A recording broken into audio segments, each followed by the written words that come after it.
Okay, so here we have Ridge Racer 1, Ridge Racer 2 on the PlayStation Portable. Now this actually may be my favorite racing game of the Ridge Racer series, because it sort of combines the good things of Ridge Racer 5, Ridge Racer 4, and perhaps also shows a bit of the upcoming Ridge Racers like 6 and 7 on Xbox 360 and the PlayStation 3. Now I'm playing this on an emulator because I could not hook up my PlayStation Vita, what is it? PlayStation TV. Here we go. No, I wanna start a new. I wanna start. No. Back. World Tour. Ridge Racer World Tour. Okay, I'm just gonna start the first. Where is it? Here. These. Now it is enhanced, I see, because it actually has a very high resolution on the model. Get ready to race. Are you nervous? I'm so excited! So basically this shows you a version of the game that the original actually was incapable of doing. Actually it's running at 1080p, which is the good thing about running emulators, that you can actually totally enhance the game, and it looks actually very nice. What you can actually see happening is a few things that you would not actually notice if you run it on original hardware, and that is the fact that the models of the cars are actually very chunky and very minimalistic. Even the textures used, the further they are away, the closer they come, the better the definition is. And of course that's a way of being able to use quite intensive filled scenes with limited hardware resources. You know, it's basically the same as popping up textures and geometry in PC games or other games that you consume. Now what I like about this game is that it plays really very nice on the original, on the PlayStation Portable. The little analog nub is actually great to use that. And I like this game so much that I actually bought a Ridge Racer and Ridge Racer 2, which is an Asian release. There's not much difference between the two. But basically this actually is something that is actually very similar in feel,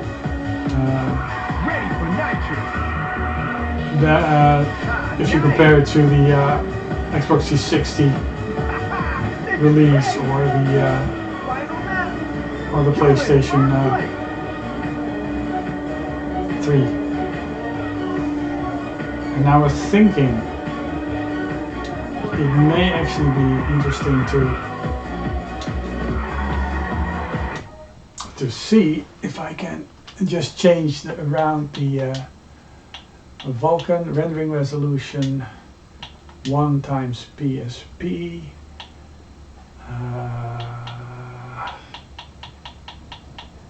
Yeah, and just see how that goes. Continue.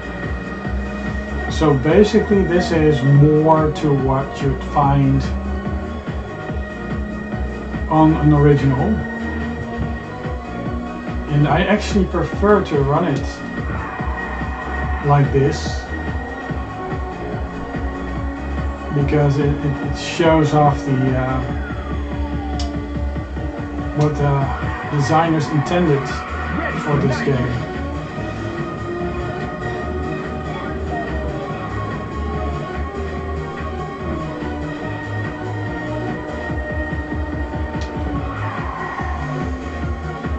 A technique that a lot of these low-rank machines end up using is something that is, you know, like when you have two adjoining pixels with different colors or different intensities, there comes into existence a third pixel in between, which actually is a combination of all the factors, you know, the different colors, the different brightness factors. It's just yeah, it's just something that's actually quite special. Now this is something that is pretty much identical, very similar to the Ridge Racer 4 track. That is my favorite track. I do love the setting sun. I do love the... I'm a big fan of sunrise and sunsets. And this actually... has very nice lighting effects, where the and I think it's the setting sun actually just shows this landscape in a very nice light and atmosphere. I think with a lower resolution, the game becomes far less clean and almost sterile when you look at the 1080p footage that I started out with. But this game, it really translates well if you play it with an Xbox 360 controller or a PlayStation 4 controller. It's a must-have if you have a PlayStation Vita to play this on the PlayStation Vita or the PlayStation TV. The Vita, for me, I mean, it was such an amazing system that I really was looking forward to succeeding, actually, but it never really panned out, and I actually ended up jailbreaking, hacking my PlayStation Vita just in order to run my more games on it than it was intended for, especially the PlayStation TV. I was so into the Vita, I bought a PlayStation TV and a Vita with actually a cell phone, a prepaid cell phone thing, but it almost went Dreamcast on me. It had a longer lifespan than the Dreamcast, but it was not a success, I think. The thing is that it actually provided a real console-like experience. Something that gamers probably weren't used to. You know, the more arcade games, pick up and play, those things you'd imagine being on a handheld. But I think things changed when with the Nintendo DS, 3DS, also the PlayStation Portable, but of course very much so the Nintendo Switch, that it is actually quite possible to just play full console games, elaborate games, immersive games with a lot of playtime. Because, well, it's actually quite comfortable these days, you know. Handheld hardware has become more powerful over the years. But also the PlayStation Portable is still very, very compatible, very, very powerful when it comes to just running games and the ports that are on there. Quite fantastic. And it's really hard to gauge where the PlayStation Portable actually sits. You know, it's more. How do you say that? I'm distracted. I'm really distracted, banging into the sides of the roads, and I see this lens flare line. That's actually an aberration. It sort of popped up in versions of PPSSP, and the thing is that if you download this game from the PlayStation Store, you can actually play this on the PlayStation 5. If you have what is it, the PlayStation Game Pass thingy, what is it, the PlayStation subscription thing, you get access to PlayStation 1 titles and certain PlayStation Portable titles. Of course not all, it's all, how do you say that, it's all pruned and pre-selected, but you actually have these same lens aberrations on that version as well. And I think they actually licensed the PPSSPP emulator for that. And it makes sense because it's a very good emulator. And this is actually version 17 or 1.17 or something like that. And it really has a great performance. But I tend to want to play the games at the resolution that they were intended for. But I don't want the games to be very blocky, so some might cringe, you know, at this pixelated, sort of bilinear filtered look. But I think applying some texture filtering does away with the moire effects and the graininess of the video, and it sort of is the best of both worlds, you know, because these small screens, when you're dithering to use more colors, to actually fake more colors on the screen than there actually were, and the textures are of course of a low quality. Well, not as low, because if you upscale the resolution, you actually see that a lot of the game assets actually hold up amazingly well when it comes to being displayed at 1080p. So it really makes me wonder whether or not Sony actually possibly intended people to play PSP games on the PlayStation 3 or the PlayStation 4. There is actually in the BIOS of PlayStation, there is actually a PlayStation Portable emulator. There are some mini games that actually are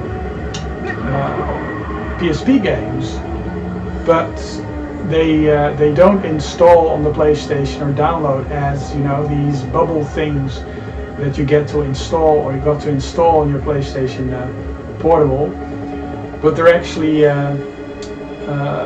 appear like native games, but they're actually running within an emulator. So yeah, it goes to show that it could have been a more cohesive ecosystem perhaps, and I do think Sony really dropped the ball. And you know, they experimented with the PlayStation, the Tamagotchi-like PlayStation memory card. You know, that was like this portable memory card, like Game Boy thingy. I'm not sure what it was called, but they had some pretty solid integration, and of course the Dreamcast also did with the visual memory kit. But they're sort of missed opportunities, because, you know, integration of the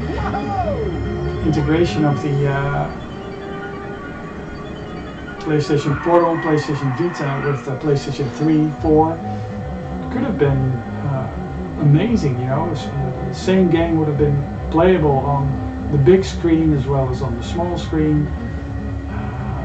They could have had a sort of Switch-like situation, and perhaps perhaps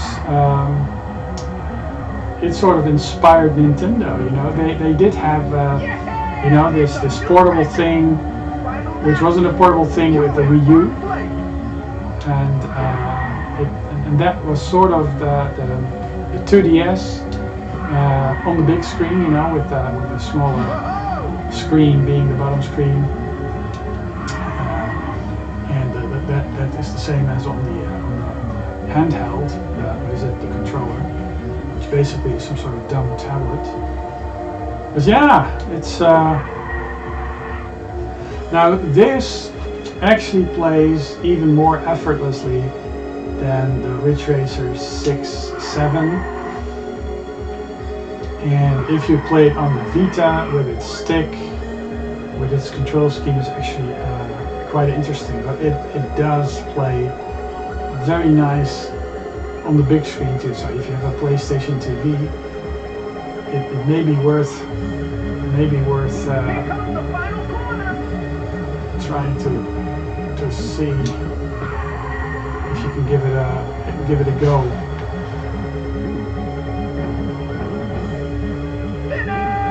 So I'm doing first.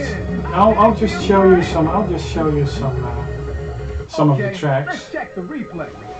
So let's check out the replay. Now, there are of course all these fake things going on. You know, the reflections, they're not real. They're like baked into the textures in a lot of ways. Perhaps there are some, but yeah. It is a very smooth running game. And I think it's one of the better executed versions. I think this actually is less sterile or less boring than perhaps 6 or 7. Oh yeah, you get this car. This also is just amazing looking. There's these reflections of on the wet pavement. And what's funny about the cars in this series is of course that they're all like super duper not real brands, you know. Come on. Whoops. No, back. Is it standard? It's faster, right? Yeah. Let's go for the purple one. Get ready. The thing is, you really need to dare to upgrade to a different car, because the game becomes really unfair. You just can't win it just driving the same car that you know inside out. I do think that Ridge Racer 4 Ridge Racer Type 4 was actually the first Ridge Racer that really had a lot of tracks in it, and the Rage Racer game was an amazing step up from the original, because the original Ridge Racers were very simple. They just had a couple of cars, just 2 tracks or something like that. You know, it was amazing because it actually really was like very much like the arcade game, and to have that in your home is actually quite interesting and fun. But yeah, it had limited replayability, or if you wanted to see more graphics, you know, Gran Turismo for example has much more tracks, has much more content. So Ridge Racer Type 4 really gave you a lot of content, gave you a lot of customability, actually had a backstory. And the same goes for Rage Racer, which is actually a sort of spin-off. And the whole Ridge Racer series actually consists of quite a fair few... Oh no, I'm bumping into the car. Has quite a fair few side branches, if you will. Because you have racing evolutions and stuff on the Gamecube. Those are actually also, some would argue, within the Ridge Racer environment. They feature the same girl in some ways, the same mascot girl.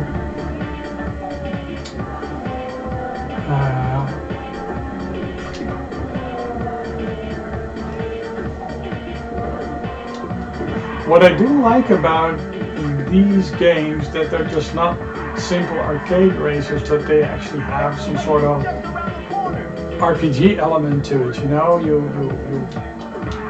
need to plan your resources, upgrade your car, and just grind, you know, by racing these races.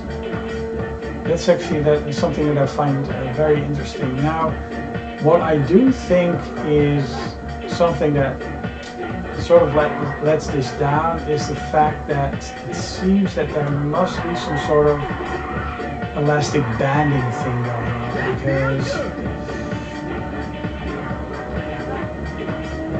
it's like you get served this. There's other racing games that have it as well. That you get served some sort of, I don't know, sense of being good at it, but you somehow feel very manipulated. And perhaps that's just something that's in my head, you know, but you are being manipulated when you play a video game, you know, the sense of achievement and stuff. It's not always down to pure skill, although I must say that possibly this game does involve a lot of skill in a way. I do find that I'm just having this weird absolute control over these cars, just because I played a hell of a lot of this game. So I sort of forgot what it feels like, you know, just starting out playing this game for the first time. I guess this actually would resemble something that you would get out of the PlayStation TV if you ran this game on PlayStation TV. I may actually see if I can hook up the PlayStation Vita and the PlayStation TV to show you some more, you know, PlayStation gameplay. I was mad enough to actually download a ton of digital software for it. happened to me on the Xbox 360. Now, of course, with the servers shutting down and games ending up really being tied to hardware, and that game licenses aren't permanently stored on these machines, but actually need to be reactivated at some point. The Vita really sucks at that, because I wanted to I brought it with me to France, and in France we have a little shack where we holiday sometimes, but we don't have a solid internet connection there. So whenever I take a console or a system, I'm not online. We used to have internet there, but it was ADSL, but it was like 1 megabit up and down, and very flaky, very unreliable.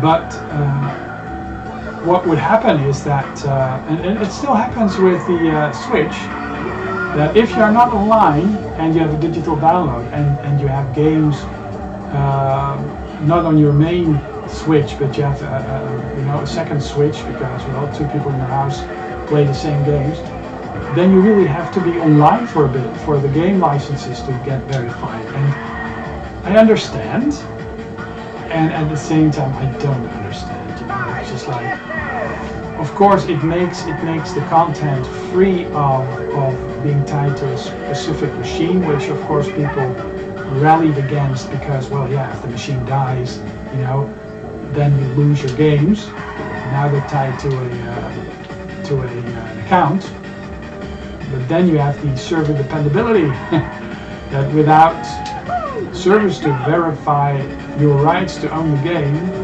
they basically get destroyed, and that actually also happened with the Ouya, my favorite topic. I was pretty into the Ouya, and the moment it was sold, I thought, well, this is going to be interesting in a while. And for quite some time, a couple of years actually, the new owners, they sort of kept it alive. So, you know, licensing and DRM checks were being performed, but when those servers shut down, yeah, the Ouya turned into a paperweight, and then I'd say, okay, so digital downloads, when they're like super cheap, and you treat them as disposable, you know, like in the here and now, play these games, and yeah, you won't have access to them in the future, but who cares, you know, we live in the here and now, then it's okay. But if games end up costing 80, 60, 80 currency units or more, and you don't actually get to own them, you know, take them out of the closet in a couple of decades and just play them, regardless of Sony or some other company, you know, providing the servers, access to the servers that actually check if you may be allowed to play the game. Why put them in the first place? You know, you just take away a bit of storytelling, narrative, culture. I think I need to undertake because, yeah.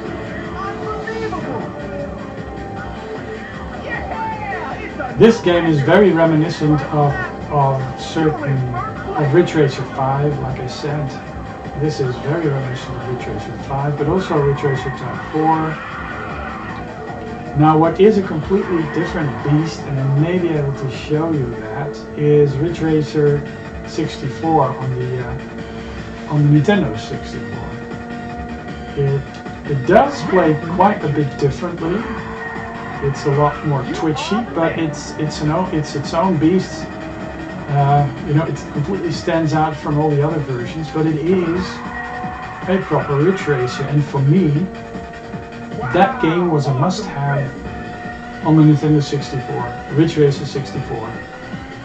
And over the years, I've discovered that the Nintendo really didn't give PAL users a nice experience because, well, we didn't know any better. But gosh, all these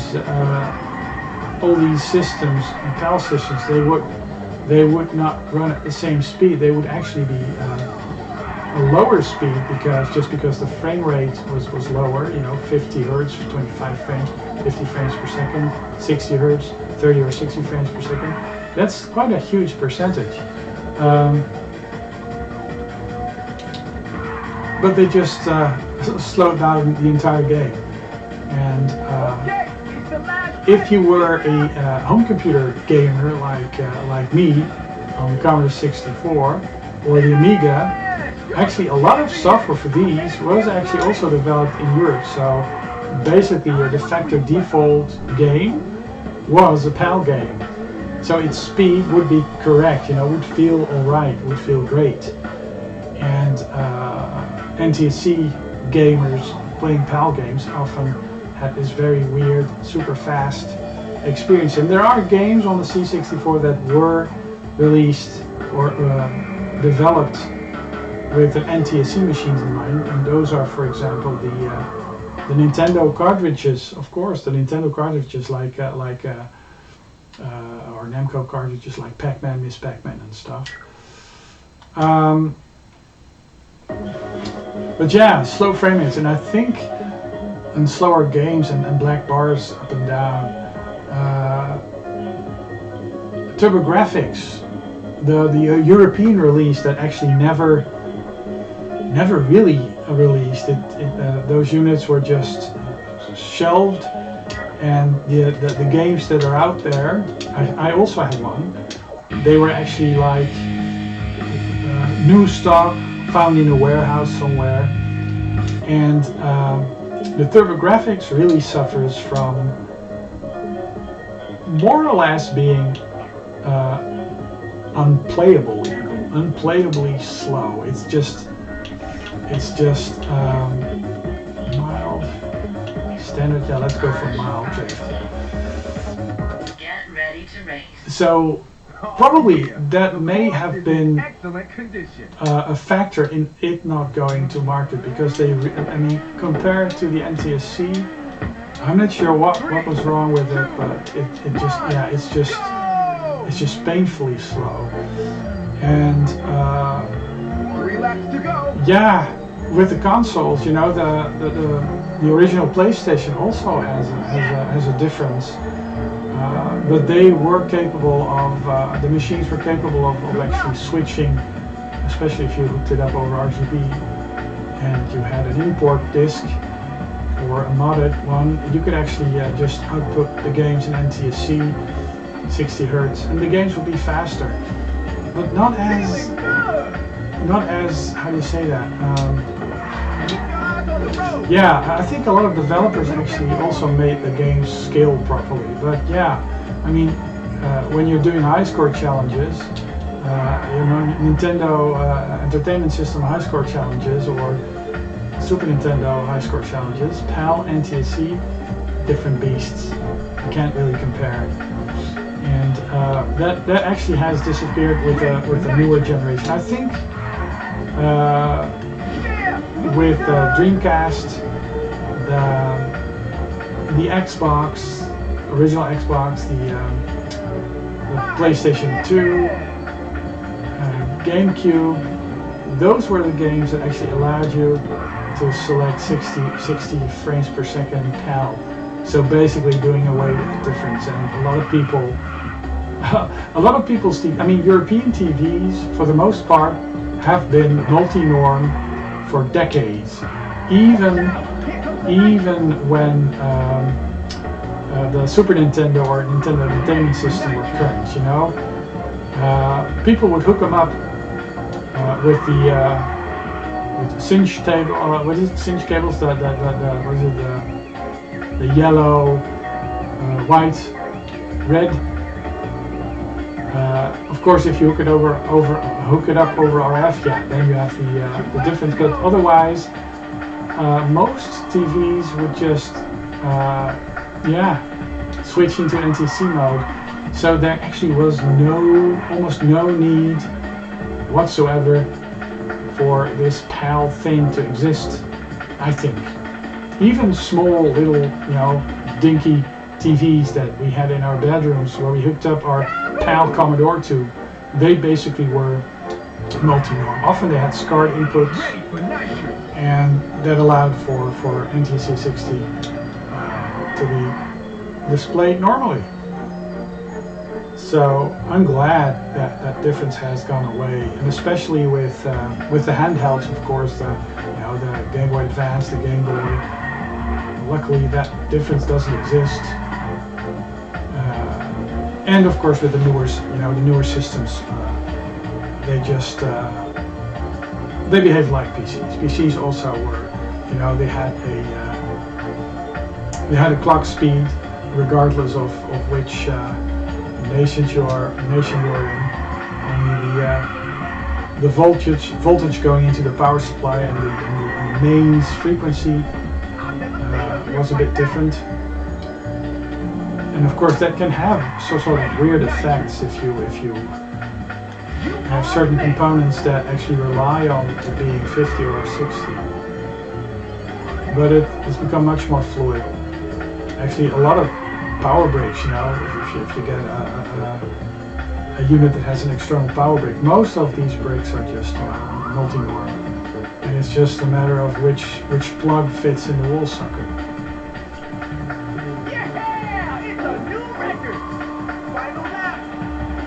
Now, I've played this game a ton, so I'm actually not I'm not sure what I'm doing. I'm not completely focusing on the game. This is just my elongated spinal cord thingy, you know, the thing that the slight thing that hangs off your brain, where all the reflexes reside. Well, that's what I'm using to play the game now. Oops. And of course, I say that I'm like doing it on my nerve endings, playing it on my hindbrain, and then I crash. And it's just because somehow my focus got drawn to the little representation of the course with the two balls moving around it, and I was looking at the numbers, and then I get distracted, and I crash into the side. It happens to me when I drive for real also. I do not want to have any distractions. So mostly I don't drive with the navigator on, and the radio is just tunes that I know, or some sort of non-critical podcast. Yeah, and this is just, whoops, nitrous again. What I was thinking of saying is actually that this game, for a long time, it's like super easy. You just coast, and you just come first all the time, and then suddenly it ramps up. And I think it's because I probably wasn't paying attention, changing up to a faster car with a different set of drifting specifics. The race is just about. I actually have to try to record this video before with my PlayStation TV. And I was narrating, of course, but the whole narration thing just did not materialize properly, so I did have a good solid run, but yeah, without any proper audio, or just distorted audio, it's not something you would want to enjoy. This actually is a track that is just exactly the same as what you would find on Rage Racer on the PlayStation, and it being widescreen with higher level of textures, more colors being used, is actually quite interesting. But there are differences, of course, because here it moves towards the left, and in the Rage Racer screen these tracks do exist, but you get to them at a later date. And these tracks really are crazy. They are all over the place, and you can only maneuver around them by having this super absurd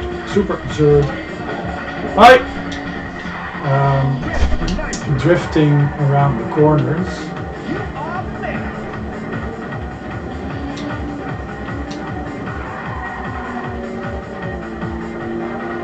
And if you look at the replay, it really looks ridiculous, but when you play the games, the sense of speed is just amazing, and it actually doesn't feel as crazily over the artificial arcade. It actually has some sense of if you don't get into the drift properly, you just bang into the sides. And the weird thing is that you'd expect the other cars to be much more further away, but somehow in this stage of the game they sort of are there still, and you get to overtake them. And that's how difficulty ramps up in this game. It sort of doesn't really feel real, when it comes to making a mistake. You get penalized much harsher further up in the game, where the cars actually move further in, but you don't necessarily race around at a higher speed. It's weird. You do race at a higher speed. The cars are faster and such, but it's not completely. But yeah, I mean, it's good enough for some nice driving entertainment. This really relaxes me. It's really weird. This sort of tech-like, dance-like music in the background, and just get into the zone.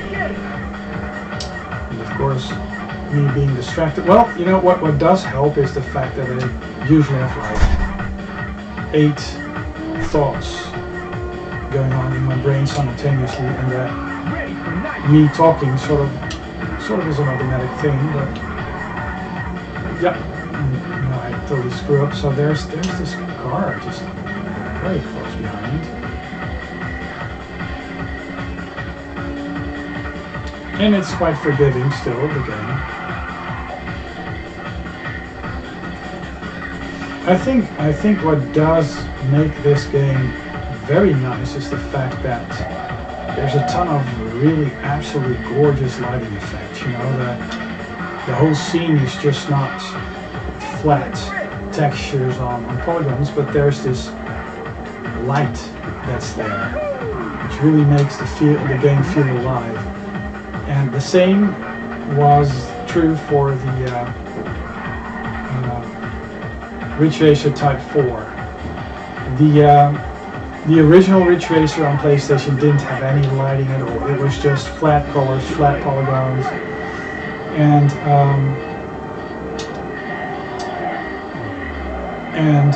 the Ridge Racer, it really has a lot in common with Ridge Racer Type 4, but it also didn't have any proper lighting. Just very rudimentary. You know, the textures were popping. You know.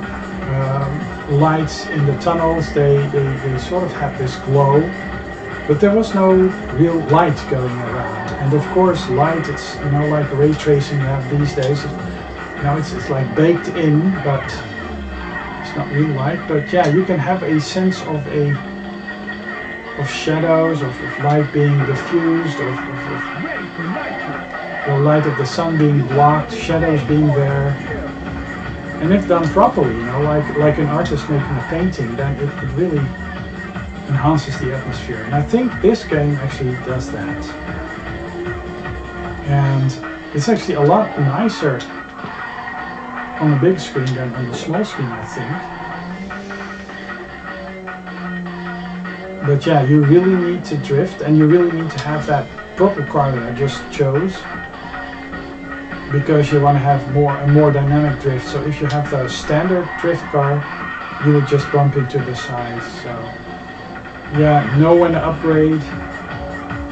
There's also a car that's not standard drift, but like this whole super duper way flexible drift thing. I have yet to find a use for it, but probably you'll meet those at the later stages, and those stages are always something that I sort of grow tired of the game because the racing becomes so twitchy, and so yeah, I know this still has enough realism for me to just be fun.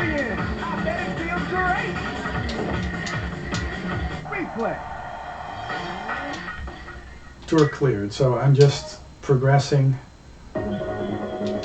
The Ridge Racer Type 4 has this storyline, and I think you can finish the main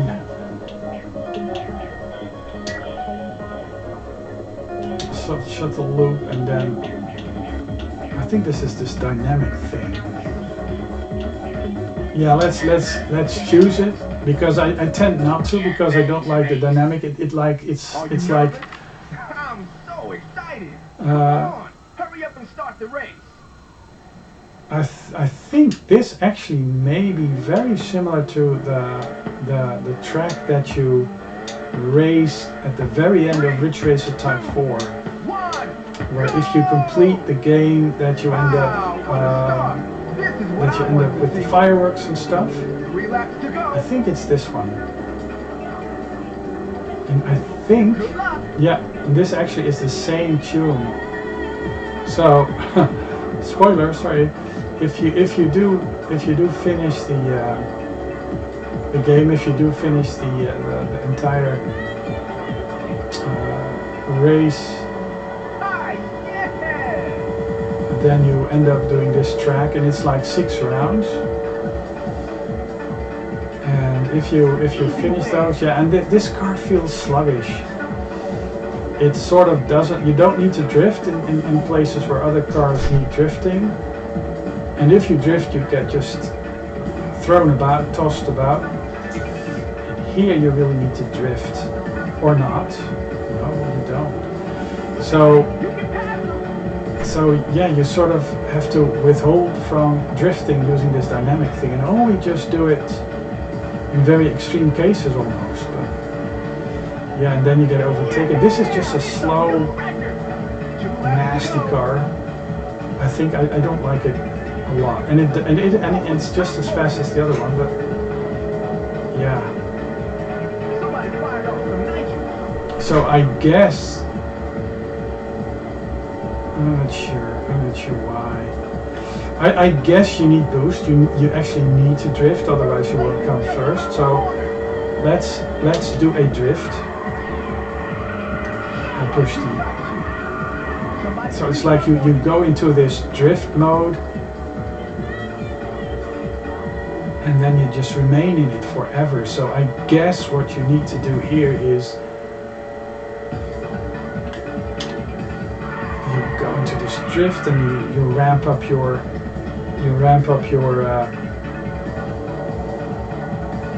nitrous.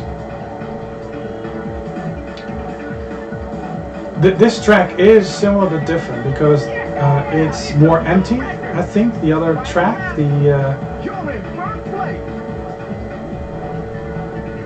yeah, but it's actually quite fun. This game has a tribute to all the Ridge Racer games.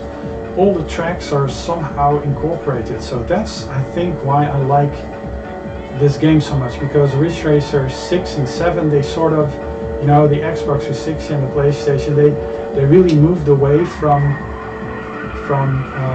what Ridge Racer was on the PlayStation, whereas this game really is. It's on my tail. Yeah, this game really pays tribute to these old tracks and the old music even. So, but the drifting is just weird. That track where these the track before this, where I was just this is the fireworks. Yeah, this is the last track. So okay. Yeah. Finish. So you wouldn't be able to manage that track with this car, the Ordyne. Let's see.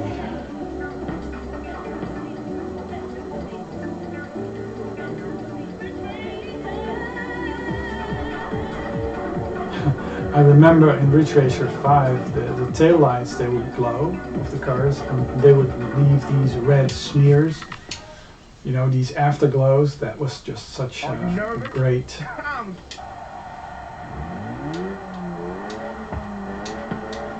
Great vision. Oh, and this is actually also a track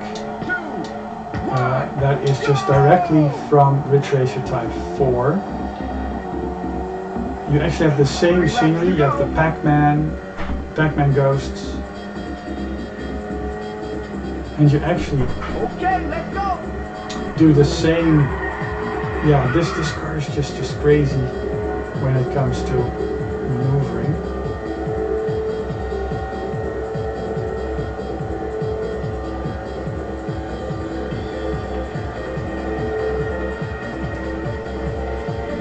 And I think the music is quite fitting also. It's different. Some of them are, this is a remix. You know, the beginning of this track was just like the more techno dance music, but this is a remix because this has this, it's almost like a jungle beat or something. I'm not familiar with all these specifics. And this again is.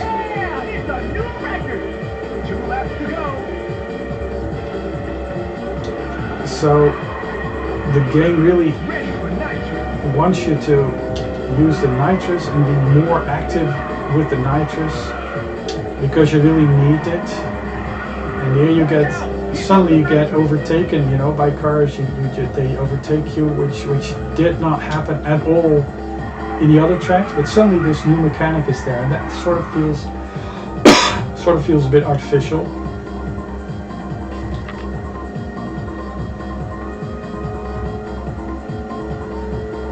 Yeah, you know, I think the nitrous is, you know, something nice, something extra, but I don't like the game to be completely dependent upon it for you to use it to win. Or is that a normal sentence? I guess you know what I mean, but yeah. So it's like you actually need the nitrous and need to tinker with it in order to win at all, or stand a chance at winning. And yeah, I would just prefer it if it was possible to just do it with some skill too, you know, just do away with the look and then I get overtaken. So you do need to use your back mirror in order to just block these cars from overtaking you. And now it's probably overtaking you. Oh, those are those are airplanes flying about. So yeah, I'm not sure what I think of it. I think this Ordyne and the dynamic. Well, it does make for a change. You know, the game is different. So. Today's race is taking Oh yeah, and this is exactly another track from Rage Racer. That square big thing that you move through.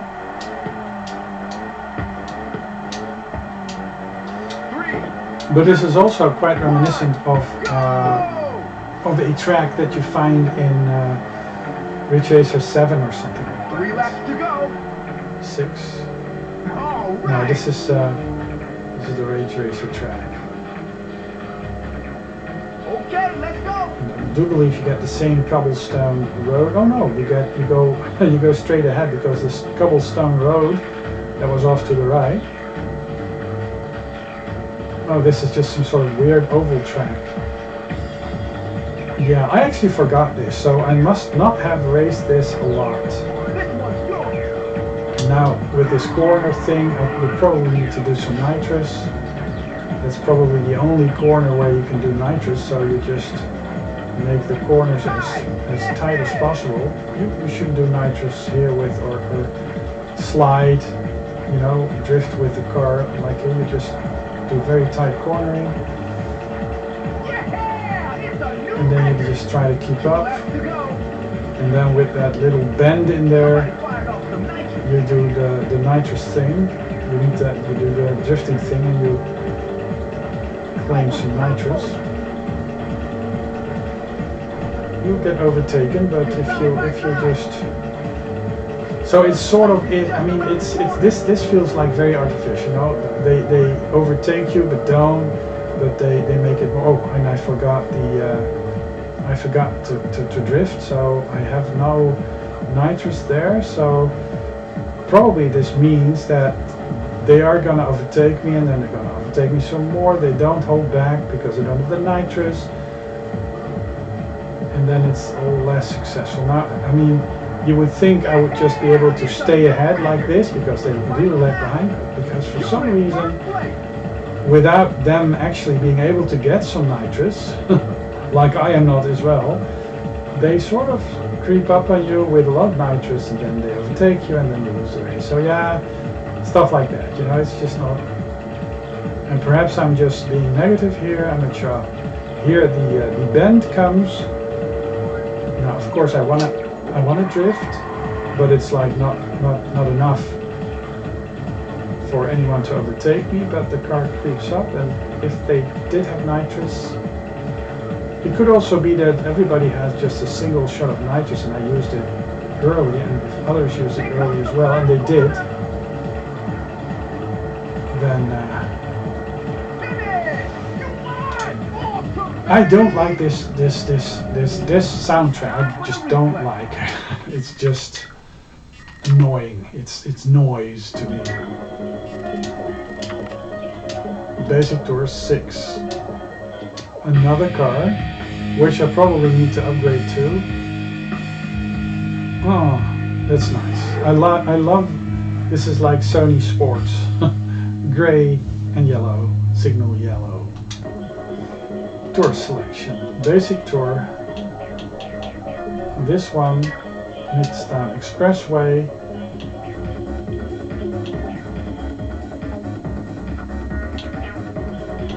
Yeah, let's do the dynamic thing. Get ready to And race. probably I'm gonna Today's race races taking place here at Midtown Expressway. Yeah, this also is this is just a track that's like from Ridge Racer 5 or 4. 3, 2, I think this is from Ridge Racer 5. Yeah, they also have this weird techno soundtrack and crazy undulating over the top tarmac that just isn't real in any sense. I mean, roads like this would not live. They would just fall apart in reality. Or that they would have huge puddles of water standing in them. But, you know, it's fun. Yeah, and the zebra-like striping in these corners. ready for nitrous. Yeah, this dynamic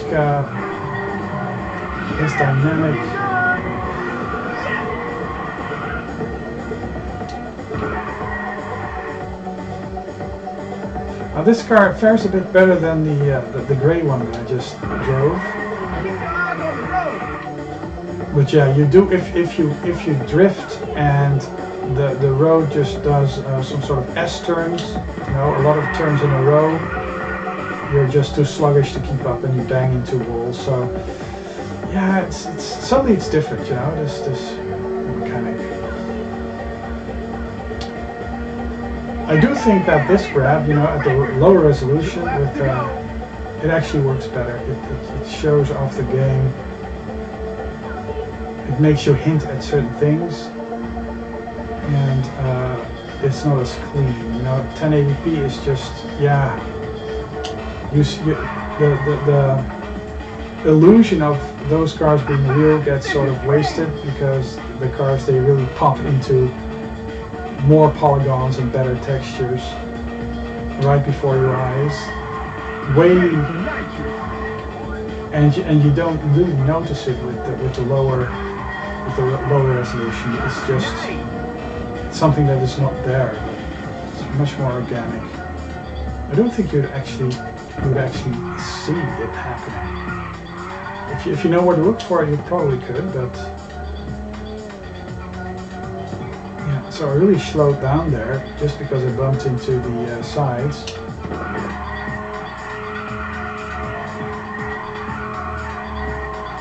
But I'm curious, do you guys think that this has something to do with skill?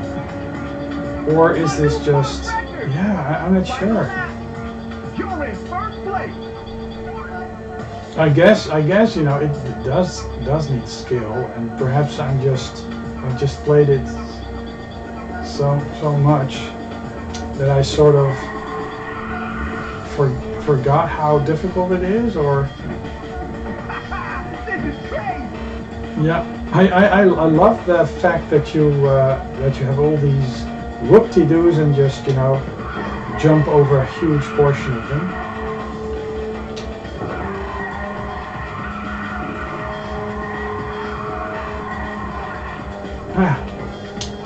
I was hoping for some nitrous at the end. This is actually too much for the car. It's just too many turns, so you really have to make up for that.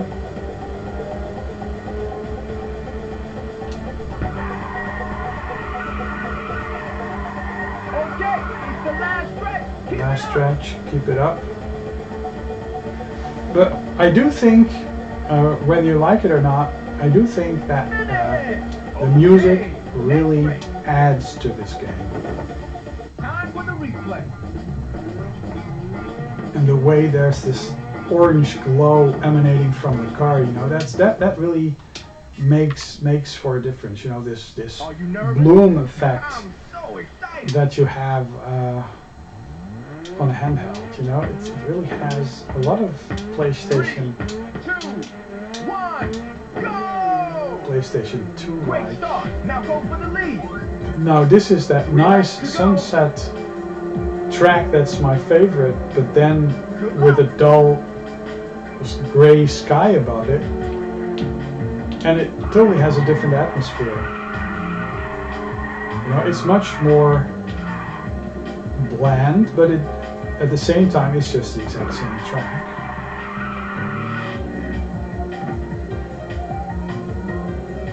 And you end up driving on top of that dam. I think I just gotten used to the dynamic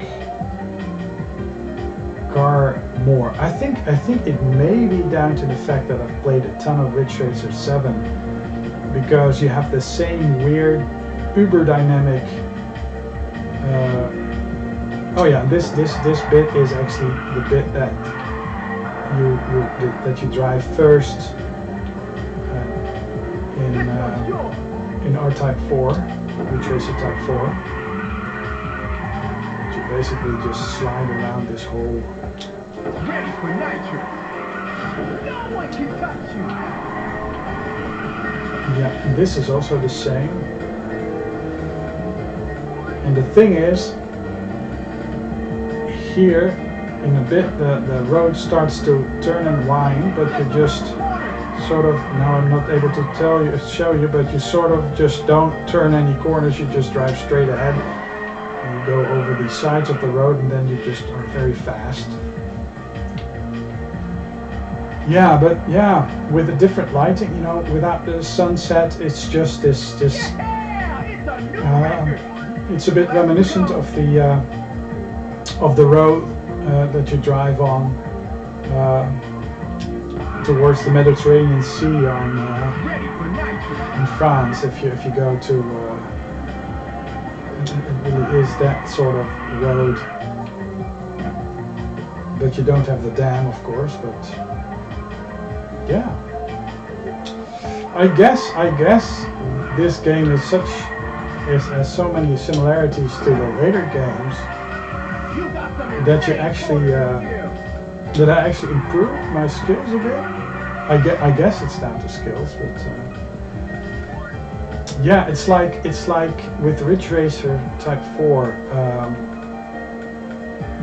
It's a bit harder to actually get the feel of the drift, but if you race around Ridge Racer 5 more, then you actually, if you use the same techniques, somehow that works in Ridge Racer 4. So I guess the drifting actually is easier to get into or learn in these games, but you do get to take those skills back to the previous games, because the more rudimentary or yeah, now I still, yeah, I forgot to, yeah, I'm just, yeah, oh, and I'm just like, oh, I'm also reverting, oh my goodness me, but I'm like way ahead, so that's okay.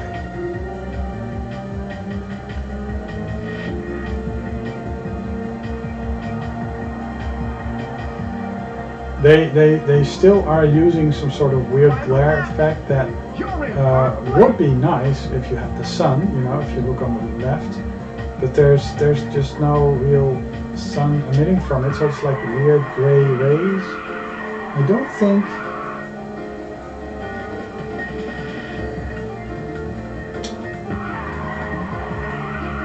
I like the music. They really did a good job with the music.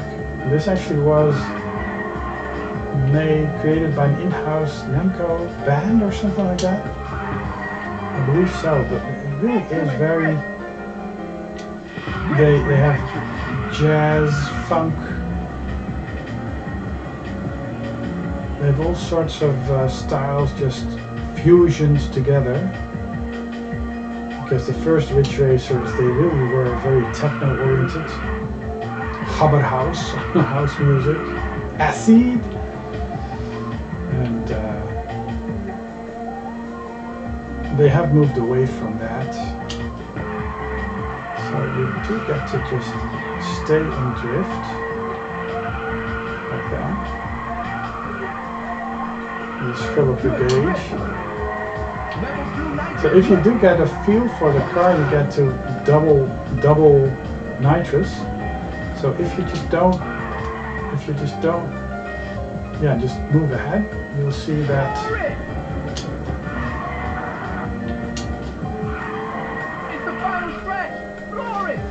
But I guess these nitrous things, they really paid off, because I think I'm finishing quite a bit earlier. Yeah, it's like 5 seconds. Let's move on to the next race. Replay. So I think there's just... Oh yeah, the course is in excellent condition. Is your cartoon perfect?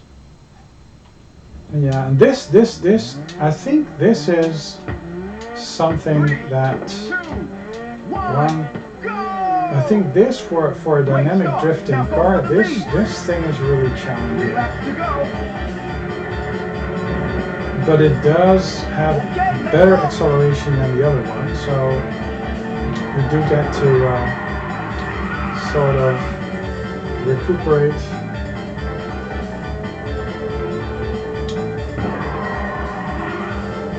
But the lighting is just awesome. This actually is a Nintendo 64 track. Ridge Racer 64. Yeah, this is Ridge Racer 64 track in reverse. This is crazy. So it does contain a lot of tracks from all the different Ridge Racer series. Of course, it can't do 6 because I think it wasn't out yet. Of course, this must have been.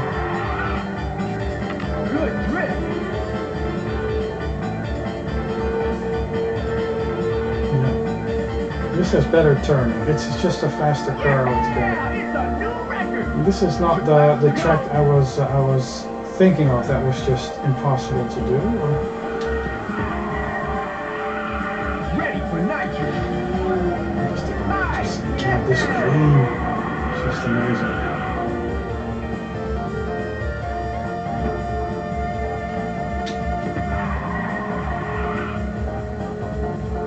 Yeah. I'm not sure about you, but I just think that the sound, the music is just awesome.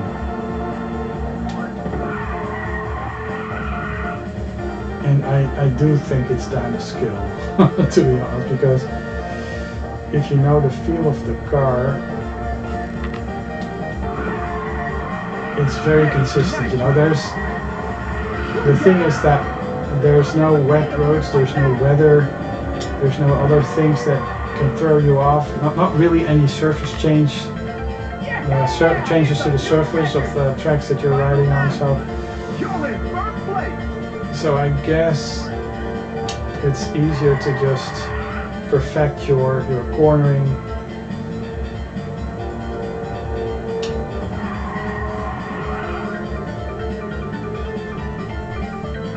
It's just really nice. It's weird. I'm really enjoying this dynamic drift car because somehow it's just you can actually recover from drift quicker, so it's not as horrible, laggy.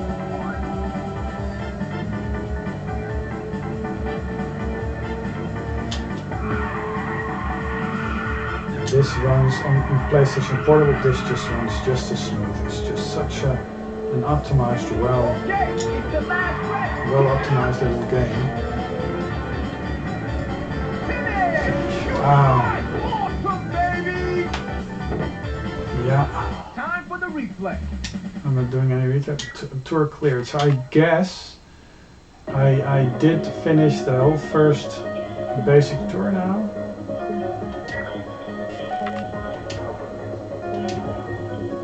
Basic Tour 7. New car, age, motor, age. It looks like this looks like a Skoda to me. Yeah.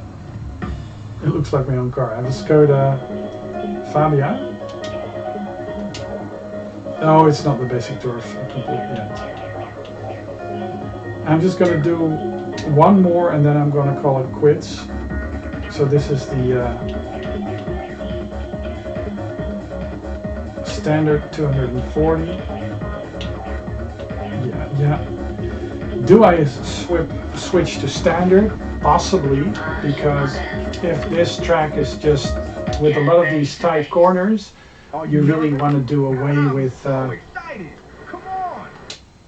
You really don't want to do away with dynamic drift. 3, 2, 1, go! Of course, you see that the variation between the tracks is just not as big, perhaps, if you want it to be, because they change around the lighting, the theme, and it feels like a different track. We raced this before. This is a reverse. Ready for nitrous. You are the man. I've never seen a drift like that. Yeah, and if you have raced these tracks, they sort of go in your brain.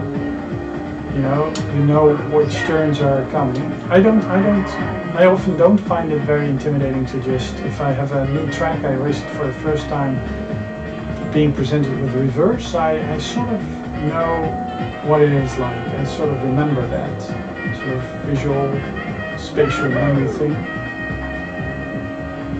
And of course, I've raced this Nintendo 64 track a lot. So yeah, you have much tighter cornering. You just have this very small drifty-like thing. Yeah, and somehow, if you are not able to just circumvent those cars that just drift in the middle of the road, you can't. If you are in a drift and you do it at the wrong spot, there's just no way you'll be able to miss the car. You really have to get into drift before and do it at a proper spot, because otherwise you'll just be lagging behind those cars. Yeah, it's a new record. 2 laps to go.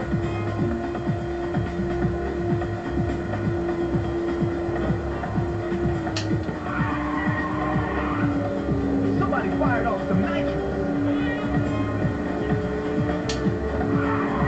This shouldn't be a problem.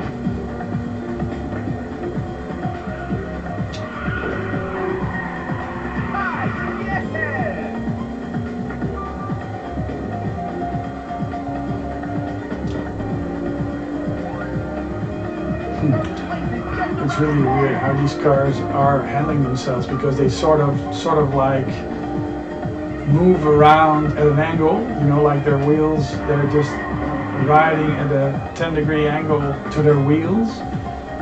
Unbelievable!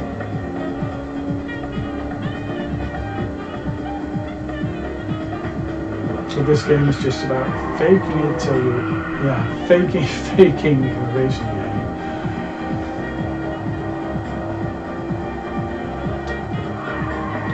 Don't get me wrong, I'm actually a big fan of the more realistic racing games too. But these are just very accessible. They just have a different purpose. Just if you want to have a sense of speed, just move around a track and just have a sense of floating, flying almost. Yeah, it's a new record. Final lap. You're in first place. I guess you could call these games easy. I think they're easy. But you need to let go of anything you would think about when it comes to sensible driving. The things you do in this car is just in no way transferable to the real world.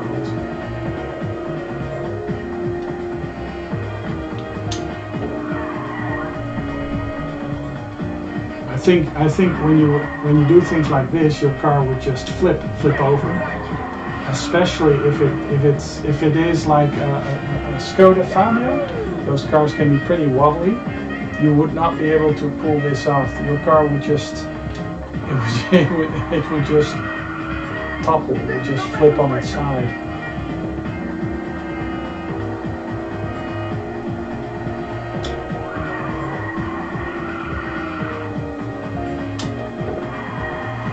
I think Namco and Sega really come close when it comes to creating these amazing arcade racers. So Sega Rally, Outrun, Outrun 2 and Ridge Racer. Yeah. When it comes to racing games, yeah, those are my. And then Metropolis Street Racer, Project Gotham Racing. It looks like a bit of a wider Skoda Citroën. Yeah, I think I'll leave it at that. This race is going to be really hot. Oh, I need to continue because you need to have a couple of yeah, it's like 3 parts. If you quit earlier, then you just forgo. So let's give you a bonus. 3 laps to go. This is Ridge Racer type. This is actually the first track that you ride in Ridge Racer Type 4. And on the sides of the road you would have these wobbly lines which aren't there. This is just a perfect rendition. It's really crazy to experience it. Like, 2 planes instead of 1, so they really go to town when it comes to the enhancements. But yeah, this is the track that you ride, this exact track.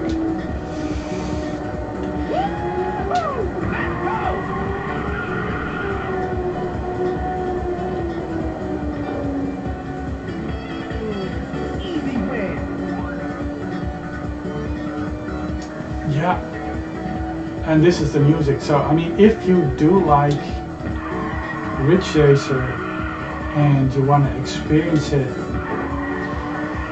in perhaps a manner in which the developers of the tracks actually envisioned them to be. Now look at this, and if you look back on the Ridge Racer Type 4 track, it's actually quite good. It's really one of the best looking original PlayStation games.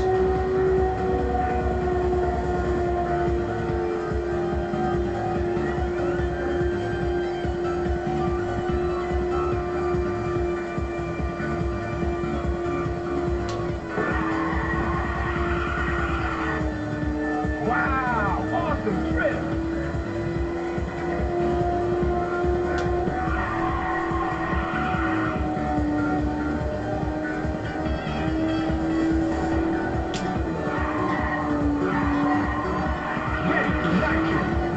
PlayStation Portable really has a super smooth game with this. This is just such an experience. What's also still intact is the fact that this does seem to be some sort of concrete road. And every so often you have this line where the concrete blocks are come together. Pretty much identical. I think the stance where the public sits in is a bit different. The rest is like very similar geometry.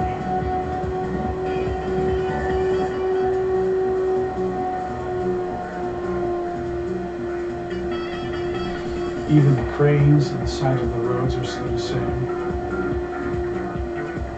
Blip. It's actually the first time I saw that blip. I'm not sure if that is present in the Ridge Racer 4 one. Don't think it is.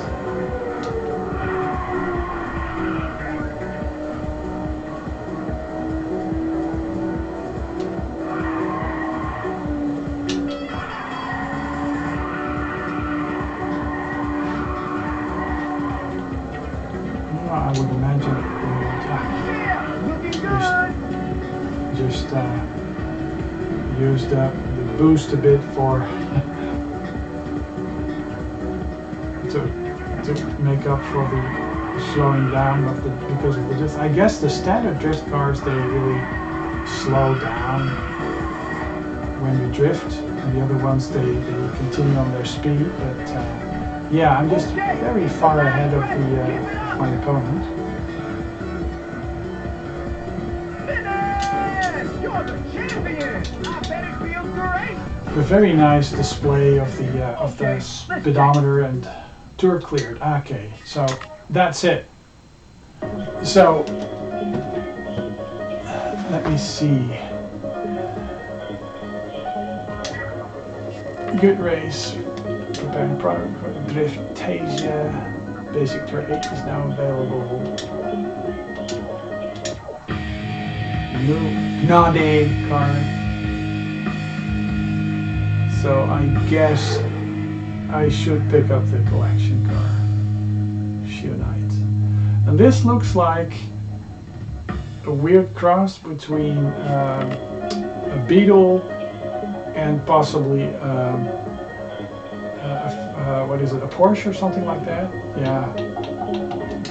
Let's save it. Let's save it. Save and load. Save and load. Yes, overwrite the data. It probably just saved, but you know. Yeah. So let's upload.